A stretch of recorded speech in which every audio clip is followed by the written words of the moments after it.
So who's going to break first? I think it froze just as the countdown ended for me. Yeah. So that threw me off. It's good to be back. I mean, this is episode 3 in a row. Yeah, we're flying. Well, you said we're flying. I'm wondering if this is going to feel a little bit like flogging a dead horse. Not given the topic that we're going to be doing. Because it's exhilarating. It's exhilarating. It's super important. So, yeah. And of course, anyone clicking on this episode will already know what the topic is. So there's no need to give it too much of a build-up because the title will reveal that we're going to be talking. It's not this grand reveal. No, exactly. Yeah, we're going to be talking about segmentation, aren't we, Jamie? No fun anecdotes this time. Straight into it. Do you want to go straight into it? Yeah, I do actually, because we always say that we're going to be under half an hour and we never are, and I think it's because we're waffling on at the start of every episode. Yeah. I mean, we're recording this the day after Trump's inauguration. So we were talking about that before this episode. But if we start to create funny anecdotes around Trump's inauguration, we're definitely not going to stick to the under half an hour. Yeah, true. And we'll probably alienate at least some listeners. Yeah. All 3 of them. We don't have the listeners to alienate, really. No. We've got to be careful. Unless there's 3 listeners, one's left-leaning, one's centre, and one's right-leaning. Then at the very least, we lose one of them. Or maybe 1.5, depending on how... Which we can't afford. We know. Let's keep the politics out of it then. Yeah, exactly.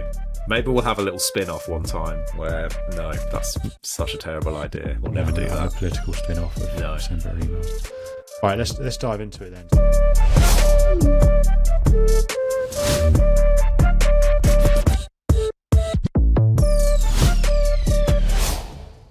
So segmentation. Yeah. And specifically, we want to talk about how to get started with segmentation, because I think sometimes it's one of those things that people know about.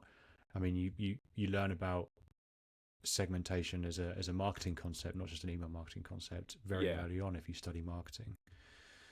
But when people start a newsletter, for example, the last thing they're thinking about is segmentation because they don't think it's for them just yet. And we want to talk about how you can get started and to make the little time that you have to invest worthwhile by picking out a couple of segments. Yeah, I think whenever we send newsletters, we should imagine a newsletter is, when they say panning for gold? Yeah. The newsletter is the pan itself, right? It's not actually the gold. The gold comes from the panning. The newsletter is the pan. We shove it into the stream. I suppose in this metaphor, the stream is the audience. And out of that come chunklets of gold, which, again, in this weird, convoluted metaphor, is data points or insight into our audience that we can then use. So I would say that when it comes to segmentation, view it as a means of panning for gold, and depending on when you start segmenting will depend on sort of how much gold you collect, and the hope is that as your audience grows, that stream gets bigger, you'll be able to collect more and more. Okay, let's recap on that metaphor. Yeah. So the pan is the newsletter. Yes. The gold is data points, interesting data, things we can learn about our audience. Okay. And the stream is the audience itself. Okay, fine. Cool. And segmentation is the process of panning for gold. Oh, so it's the motion. It's it's the whole thing. Oh, it's the whole thing. Okay. Yeah, it's the whole thing. Okay. So what I mean to say by that is that it's all well and good sending a newsletter, and that's awesome. But if we really want to start getting the most value out of the newsletter, we should start segmenting. Okay. I feel like this metaphor's starting to break down a bit. And the listener is the person panning for gold. Yes. And the stool that they're sat on whilst panning for gold is the business infrastructure. No. I feel like, that the weight of your interrogation is crumbling this tower that I've built, this frail I think for tower. every metaphor from now on, we should test how flimsy it is. Let's take it to its extremes. Yeah. Okay. So segmentation is a way in which we can learn more about our audience. And by learning more about our audience, we can send them more relevant communications, and when we send them more relevant communications, it's better for the reader, it's better for the sender as well, because we're closer to achieving our goals. Yes, absolutely. Okay. And being able to send them more relevant communications is the tip of the iceberg. That's what we do within the four walls of email. But of course, with that data, we can also do things outside of email with that audience too. So if we learn that a certain demographic are interested in a particular topic in our emails, we might be able to target that demographic via our socials or other marketing channels. So there is a huge amount of value to be had in what it can do for our email marketing, but an extra layer of value on top of that for what it can do for our sort of wider marketing efforts. Yeah, I think one example of that is perhaps like retargeting ads. Yeah, totally. You know, so and that is kind of, we are getting towards the more complicated end of segmentation. But if we have data points on how our subscribers have behaved, then we can use that data to target them with specific ads outside of email, just like you described. But if we go back to how do we get started with segmentation, because that kind of retargeting ads and you going outside the platform, that's kind of like the end goal. That's where we want to end up. That's how sophisticated we want our segmentation to be eventually, right? And we'll, by developing these quite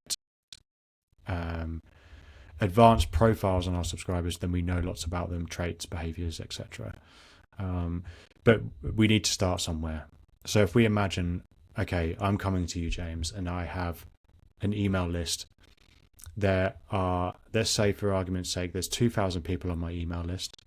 And what I've been doing so far is, the engagement metrics are good. And what I've been doing so far is emailing my whole list with my newsletter once a fortnight. Okay. And now I'm starting to think, well, my aim is to grow my newsletter audience even more this year. I'd like to double my audience this year. And I think I might want to do some segmentation. As a starting point, what would you advise from that point? Sure. So I think the big obstacle for someone in your hypothetical situation that you've just painted there, Jamie, is that they think to themselves, I don't actually have any data about this list. I think we need to take a step back for a second and explore the information we already have on those 2,000 in your list. Because ordinarily, we'll definitely have their email address. We might have their first name, but depending on what information we're getting about them at the moment they sign up, that might be all we have about them. And of course, some sign-up forms will have the company they work for, the amount they earn, the decision-making power they have within their business. There are all kinds of data points that you could get, but most lists don't have those already. And that can put people off segmenting because they think, well, if I don't have this information, like the business they work for, how can I meaningfully segment them? How can I even begin to start using this data? And so with that clarified, to answer your question, Jamie, what I would encourage anyone in your shoes to do is to use email engagement data as a means of segmentation instead of demographic information about the recipients. So what I mean by this is, look not at the sort of cold hard facts of each individual subscriber and look instead at the way in which they engage with your emails. And there are a couple of key metrics that I'd look at here. Firstly, I'd look at opens. And we've talked already about the ambiguity that can surround open rates. So they are to be taken with a pinch of salt to some extent, but we can create a segment, for example, of our most engaged recipients in terms of how frequently they open our emails, and that in and of itself can be interesting information. And I would also look at clicks, and we can get quite granular here. You can create a segment of everyone who's ever clicked on an email, or anyone who's clicked on one of your last 5 emails. But you could also, if you're getting really smart, and again, all of this information will be available to you via the software you use for sending emails. You will also be able to look at the specific things that people are clicking on. So if you've included a button in your email that says, click this button if you're interested in our services, and, say 7 people click it, well, that's 7 presumably quite high intent subscribers that could be segmented off. And I've intentionally used a low number here, Jamie, because we shouldn't worry too much about how many people constitute a worthwhile segment. If it's high intent enough, it could be a really small number of people. Those 7 people, we can send a follow-up email to and say, hey, I noticed that you clicked on this button. I haven't heard from you yet. Is there anything I can do to help? Or, is there any information you need from me that might mean we can have a chat, or whatever you want to put in that message? And so email engagement data can tell us a huge amount about our subscribers, even if all we have from them is an email address and a first name. I like that. And those 7 people, if you're selling a very high ticket item, those 7 people are incredibly valuable to you, right? Yeah.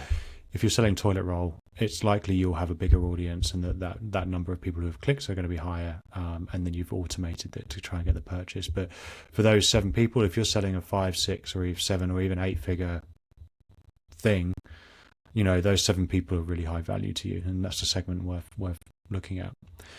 Absolutely. And I really want to make it clear earlier in this episode, rather than at the end in our hot take section, which, Jamie, you need to remember to do this episode. Yeah. I want to make it really clear that we don't encourage segmentation for segmentation's sake. There's some advice that you'll read out there that says every time you link to a blog post, for example, on your website, you should be segmenting anyone who clicks and then serving them with content that's similar. There is a unlimited amount of granularness to segmentation. And if you really want, you could theoretically segment off the one person that clicks on your Twitter logo at the bottom of your email and send them a follow-up email saying, I noticed that you haven't followed me on Twitter yet. At some point, we have to draw a line and ask ourselves the question, what is worthwhile from a time perspective? What is worthwhile segmenting and following up on, and what isn't? And I would argue that the 20 people who clicked on your blog post, unless the blog post is about buying from you, it's probably not worthwhile creating a separate email and going to the trouble and time of sending a separate email just for the purposes of retargeting those 20. But as we've said, if it's 7 people clicking on a really high intent CTA, like, use our services, that is definitely worth a follow-up in most instances. And so this, if you're listening to this podcast thinking to yourself, my audience aren't big enough to segment, I would reframe that and say instead, what segments can I create that are worth my time to follow up on? Nice. I like your point there about thinking of drawing a line and not taking segmentation too far, and thinking it's like that quote from, I think it's Jurassic Park, where it's like your scientists were so preoccupied with whether they could, they never asked themselves whether they should. Oh, you just pulled that out from nowhere. Only because I love Jurassic Park. It's really weird. My girlfriend was watching Jurassic Park last night. Oh, really? Yeah. Which one? The first one. The very first one. Yeah, the one with the guy on the toilet. Oh yeah. Iconic scene. Yeah, iconic scene. Yeah. Not the Chris Pratt one, not the Chris Pratt new ones. No, I'm not that interested in those. No, I've heard they're good. You should have been the one coming out with the Jurassic Park quotes, then, not me. Yeah, I wasn't actually in the room. I was practicing darts. Okay, right. As I always do. I did hit 180. Okay. Yeah. There's currently a 41 on the board behind me for anyone watching who might be wondering. There's a 41 on the board, which I think more accurately reflects my skill level as a dart player. Yeah. Last time it was a 180, but it was it was a manufactured 180. It wasn't a real one. This time, that was the last throw I did was a 41, which I think is a fairer representation. Yeah, unlucky, mate. Thanks. Okay, so we've spoken a little bit there already about segmentation and how to get started. So I think one thing that we need to highlight then is if we want to segment, we need to start with data collection. Yes. And there are two ways in which you can collect data. There's data that you can ask from people, and there's data that you can determine from people and how they behave. So some examples of those. If we want to ask people for data, then that might be the sign-up form. It might be in a follow-up campaign where we want to enrich our data, which typically has a very low uptake. But it's where you're asking questions and people, your audience is answering the questions, and then you have the data there.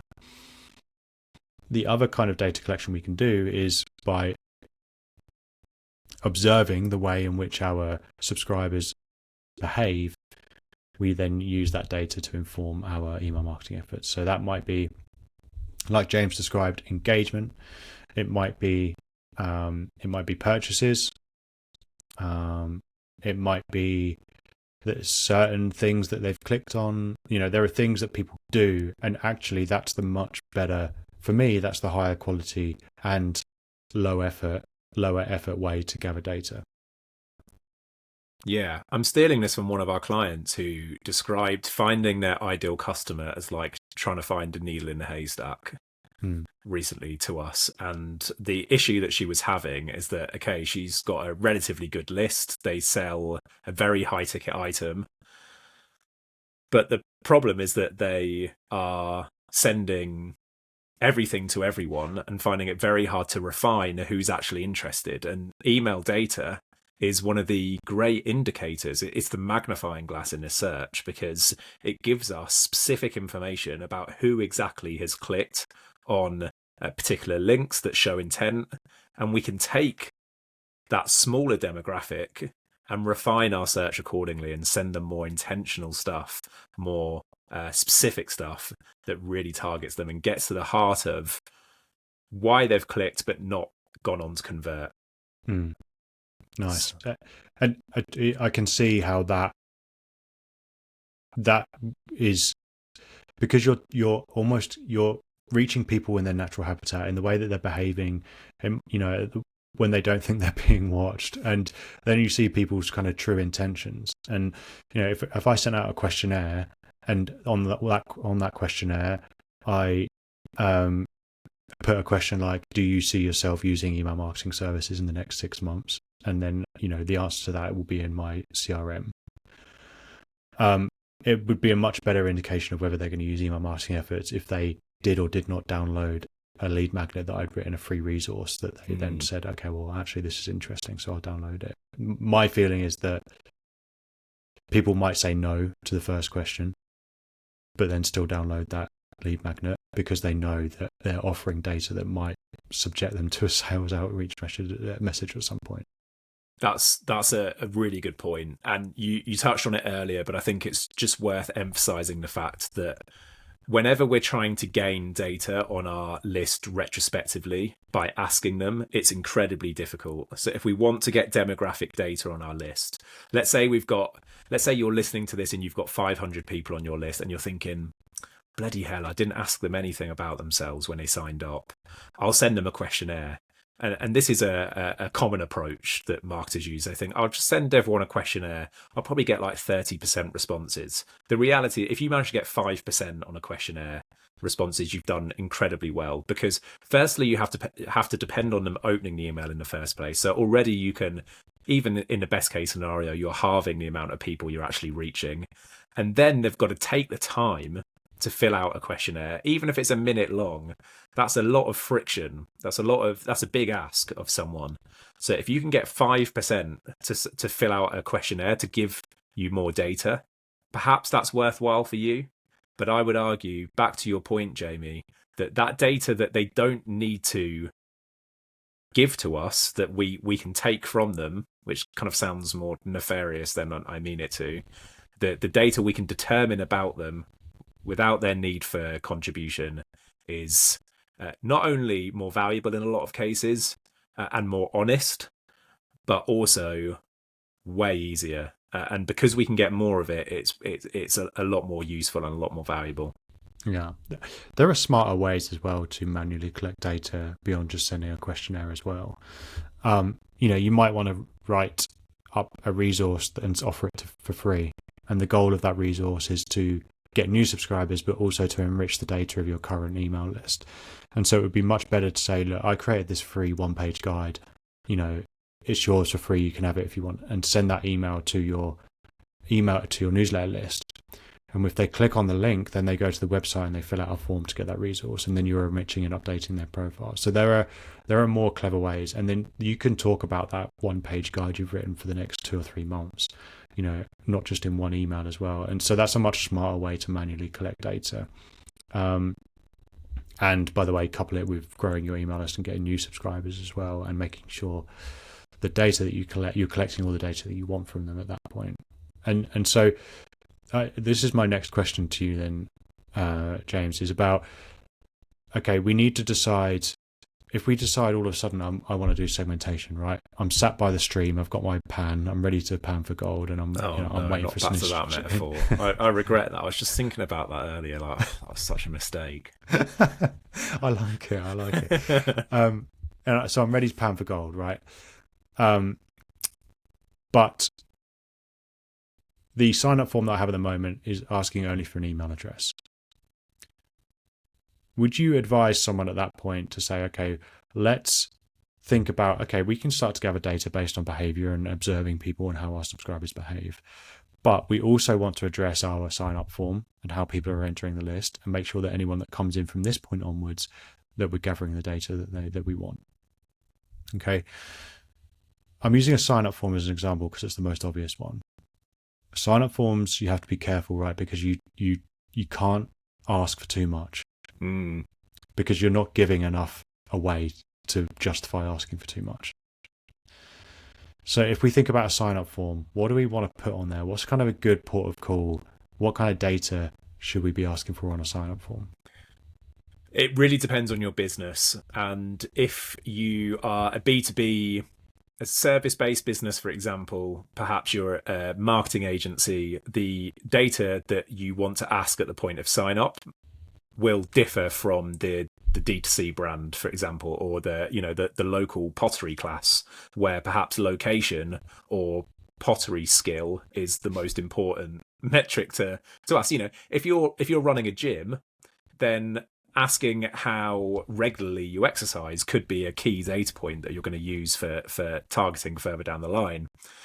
So I think this is highly dependent on the business. One more objective answer that I can give, though, Jamie, is that through our testing, we have learned that asking for 3 data points seems to be the magic number, and that includes the email address itself, which is the most integral part. So if we ask for more than 3, we start to see a decrease in the amount of people that bother to, like a meaningful decrease. There is a slight decrease between 1, 2, and 3, but it's minor enough that it's well worth asking for the data in exchange for that slight drop off. After 3, it starts to get more significant. And, if we're asking for 4 data points or more, I don't know whether it's an effort-based issue or a privacy-based issue. I imagine it's probably a combination of the two, but there's something about 4 data points or more that starts to put users off in a noticeable and meaningful way. Okay. So, yeah, I think part of that is because people might feel like it's slightly invasive and they start to get a little bit more cynical after data point number 3. The other is that, obviously, as you've already touched on, Jamie, it's a lot more effort to fill out this data for the user, and what they're getting in exchange is emails from a business, which isn't necessarily the most exciting prospects. Of course, they might be getting a discount off your services or a free resource or something like that, but it's rare that the incentive to sign up is so good that people are gonna want to fill out more than 3 data points. Yeah. And if we take that as a sign up, the example being sign up forms, 100% agree. I'm going to give you an example in a sec about a different way to gather data.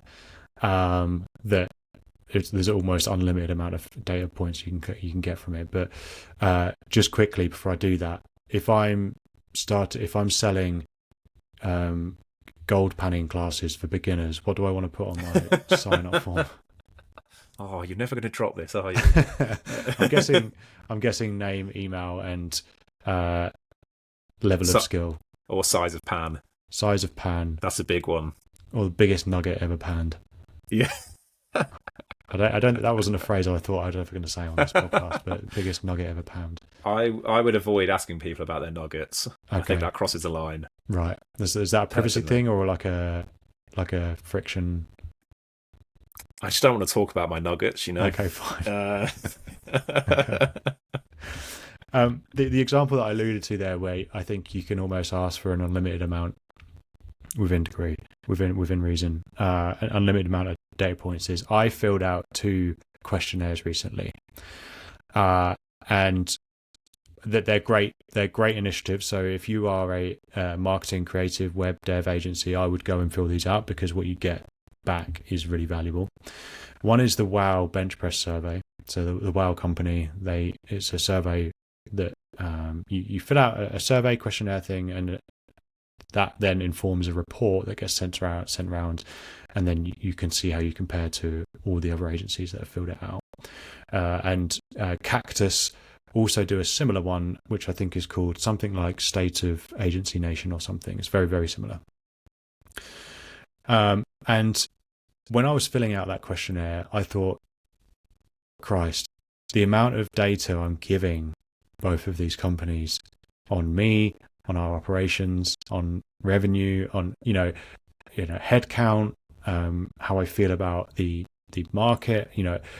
There must have been 8 or 9 pages full of questions. And so if we go beyond sign up forms, there are ways in which you can gather data. I was willing to fill that out because I wanted to get the report afterwards, and I think it's a good initiative to contribute to. But if you think about that, then all of a sudden we're being a bit more clever than just doing a sign up form. We're finding ways to gather data points. I think one thing that I would say is that if we're asking for data, we should never ask for more than we actually need. Would you agree with that? Yeah, absolutely. I agree. I think that's a really good raise, actually, Jamie. And I think there are whole businesses that are dedicated to collecting data through that medium, and they're a lot less sophisticated than the examples you've just given. But it might be something like, if you're a Taylor Swift fan, for example, you might be on Facebook and you get served an ad that says, "What sort of Taylor Swift fan are you? Take the quiz." And suddenly you're answering questions about how old you are and how many Taylor Swift concerts you've been to and that kind of thing. And all of this is data that's being given away under the guise of this sort of fun quiz to find out what sort of Taylor Swift, how much of a Taylor Swift fan you are. But this stuff works, and it's and there's a natural curiosity that can be leveraged to some extent to extrapolate more data out of people. I think particularly the bench press report is a great example of that, because people are ultimately quite curious to compare themselves to others, and that's, I think, a bit of sort of psychological marketing that bench press does really, really well. Yeah. So, I would just encourage people listening, to think beyond sign up forms and think about how can we gather data in a different way. I think we still have to set the expectation that, oh, by the way, as part of this, you're signing up to our newsletter, but this is why our newsletter is so great, and it's kind of like an added bonus to, I think, because otherwise people won't expect to get your newsletter. It's not the worst thing in the world, but I think adding that in so that people know that as part of this, you're going to be emailing them, I think helps. Yeah, and it's worth stressing that even, I think what I like about that so much, it is high effort for the, that a quiz probably isn't going to get you as many sign-ups as just a quick email entry form. I think it's worth stressing that. The reason why that sacrifice is worthwhile is because you get that extra data, but as you said, Jamie, you have to actually use that. What we don't want to do is get fewer but more high quality signups with loads more data, but then just never use it, because in that instance we might as well just have the quick email entry form where we're probably going to get more signups and a bigger list as a result. So we absolutely need to use it, and I would say it's prudent for anyone who's really taking the prospect of segmentation seriously to start gathering this data sooner rather than later, because even if now you've only got 50 people on your list and segmentation isn't worth your while, in 3 years' time when you've got 5,000, you'll be really thankful to yourself that you invested some effort in collecting this data now and learning more about your audience now, because it will reap dividends in the end. Okay, nice. Should we do hot takes? Let's do a hot take.